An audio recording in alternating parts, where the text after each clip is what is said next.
Hello and welcome to some more Star Citizen updates. We've got various dev responses about Vulkan, VR, and that new Gen 12 sort of graphical improvements that are coming to Star Citizen eventually. We also have the latest PTU patch, and I want to talk about that. And we also have Sandi Roberts, who's been posting some other interesting pieces on her Twitter over the last few weeks. Star Citizen Alpha 3.17 is still on the open PTU test phase, as we keenly await a live build. The latest PTU build being 3.17.0V. This made further improvements to make engaging quantum travel more consistent, which is great to hear. I like that sort of stuff being smoothed out.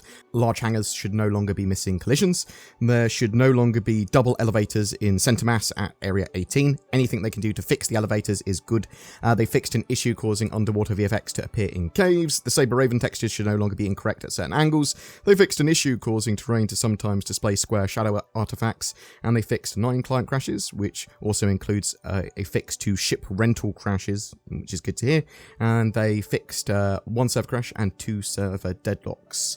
I was hoping that we were going to see 3.17 build for this weekend. However, it's hard to tell where we stand with the patch. They are solving a good host of the major issues at the moment, but we still have a good amount that have not been solved. Now, they might have sort of plans in the work to solve them, and they might be just about to solve them in the next sort of PTU build that we could see later today, and then a live build straight afterwards. But we've got things like NPC ships jittering, ship retrieval can time out and place a ship in a claim sort of state, and elevators can sometimes be broken. So there are inventory problems. There are some game accessibility issues that, in my opinion, need to be solved ASAP, and I would like to see solved before we see a live build. And that could be done in the next few hours, but it could also be done next week. And I'm in the opinion that it is whatever puts the game in a more playable state. Now, if it's very playable later today, bam, Cloud Imperium push it. I'm sort of fine with that, but I don't want to lose accessibility to large portions of the game. Also, recently, I've seen some bigger YouTubers start covering Star Citizen more and more, and for that coverage to be more sensible and more serious. So we've had things like Linus Tech Tips or TechLinked do the Star Citizen, the best game ever, Tech Longer sort of look at the game and be quite fair about what they liked about it, what they didn't like about it, the worries and concerns about it, but it was a fantastic video. That was a few weeks or a few months ago now, I suppose. But more recently, we've had Level Cap and Jack Frags, among some other YouTubers, who have been playing the game for extended periods of time and showing off their gameplay experiences. And there's a genuine sense of enjoyment or respect with these videos. And the media sort of negativity that was sort of just a quick bam, let's do a hit piece, let's go Star Citizen still in development, lol lol lol. That seems to be significantly softening now as the game continues to develop and release new patches each quarter-ish. Now, I think everyone acknowledges that the game is slow to develop, and there are criticisms that you can make of Star Citizen and Cloud Imperium, and that's sort of fine to do. I'm hoping that 3.17, as I said a minute ago, is in a good state to help build up some more interest. There's been some interesting activity on Sandi Roberts' Twitter. On April 9th, she said, it's impossible to fit Chris Roberts into 140 seconds of a video. I do want to get an ATV around the verse to you when our new Manchester offices get going. And then there's a few seconds of Chris in a video milling about a Cloud Imperium office. So I'm hoping that this might indicate that we're going to see Chris much more often later this year when the UK offices, the new ones in Manchester, get up and running. So, and that appears to be, most people should be in that new office later in Q2. It might take a little while into Q3 for them all to get up and running properly, but when we move into Q3 and Q4, we do have things like a potential CitizenCon that Cloud Imperium will be focused on, though I'm no longer expecting a physical one this year, but we'll have to wait and see.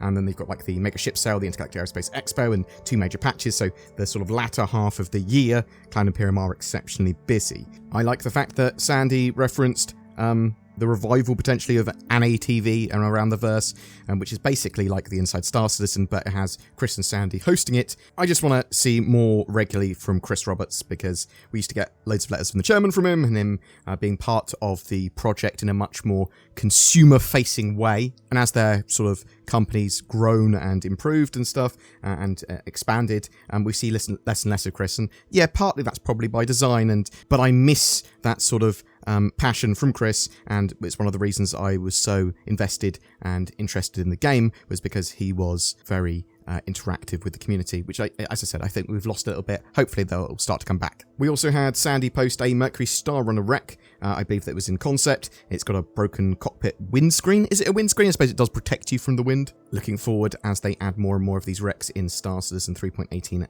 onwards.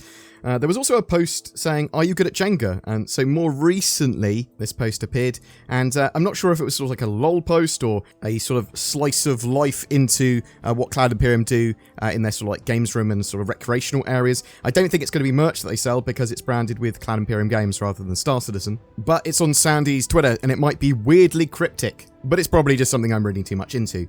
We also had some dev responses that looked at the Gen 12 renderer, Vulkan, and VR-based questions on Reddit. These responses are follow-ups from the Gen 12 update post that Cloud Imperium had posted up recently. We've got a full video doing a breakdown of that and explaining what the Gen 12 renderer is, what Vulkan sort of support brings to the game, and the timelines roughly of that in another video, which I will link down below, and it's worth watching if you have not seen it yet. So a Redditor asked, so that last milestone estimated for 3.19, 3.20 that sort of heralds big improvements with the integration of the Gen 12 renderer, are we essentially going to have full Gen 12 and DirectX 11 up and running as per the presentation from CitizenCon last year, or is there anything remaining that would still need to be done prior to that? Cloud Imperium Games' Sylvan responded to this. Once the transparent stuff is done, the other remaining stuff will also be done. So yes, we will have full Gen 12 and DirectX 11. So I'm assuming that's referring to when those features are complete. Now, there was a rough estimate that it would be 3.19, 3.20, but the sort of original post stating that was then edited to remove sort of those estimated timeframes. But it's looking good for by the end of this year. Now, that does not mean we're going to have full Vulkan integration at that time, but I'm hopeful that we will have more. Another Redditor asked, should we expect VR implementation to begin sort of soon? And Sylvan again responded, not before Vulkan. I can't say how long it will take, but as soon as Vulkan is working, I will implement it, even if I have to do it in my spare time. So that is a good indication that Cloud Imperium, there's going to be some people working on VR support, even if it's sort of like more bodge job or not sort of in its fully final form as soon as possible, even if it's done in their spare time. So I will be following that thread as much as I can in the future. I also saw a back and forth about graphics and performance bottlenecks with a Redditor saying, basically the main thread is currently the bottleneck in 95% of cases. It's just the renderer thread was close behind it in terms of bottlenecking.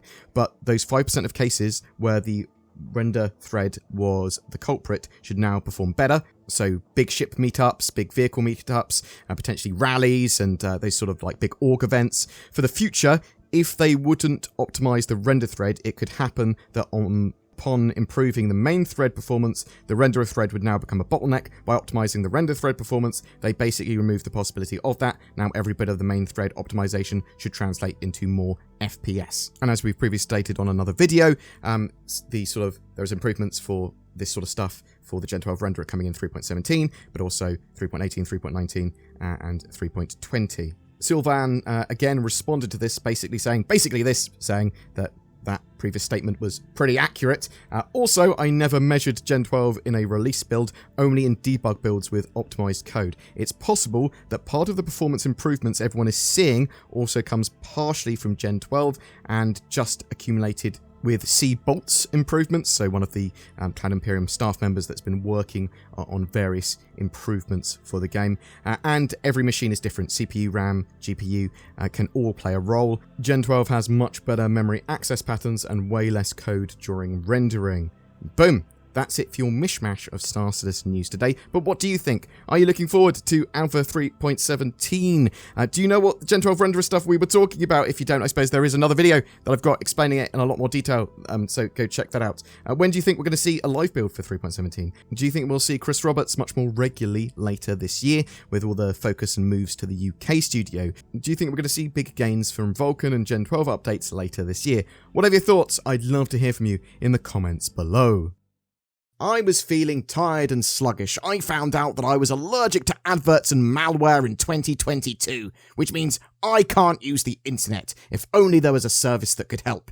Wait! There is! NordVPN.com/BoredGamer! It's NordVPN that I use, and it blasts away a load of my advert and malware-based concerns, while allowing me to freely explore the internet. Maybe I want to be in the USA today, and pretend that I'm an American. What's this? Now I'm down under in the Australias? Wait, now I'm in the UK. Okay, I live there. That is less impressive. NordVPN has done so much for me. Sign up with the links below or go to nordvpn.com/BoredGamer. Every month we have a ship giveaway. For April 2022, we're giving away an Origin 400i. It's a luxury exploration and touring ship, which will be great for a small crew wishing to explore the stars or try out a multitude of other gameplay. It's like a little yacht in space, a little piece of luxury. All you need to do to be in for a chance to win that is comment on any of my videos made during April 2022. More details in the description below.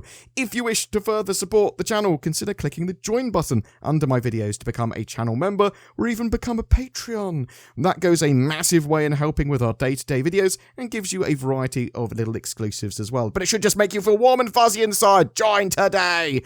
Thanks so much for watching. Please don't forget to like, subscribe and comment if so inclined, and I'll see you in the verse.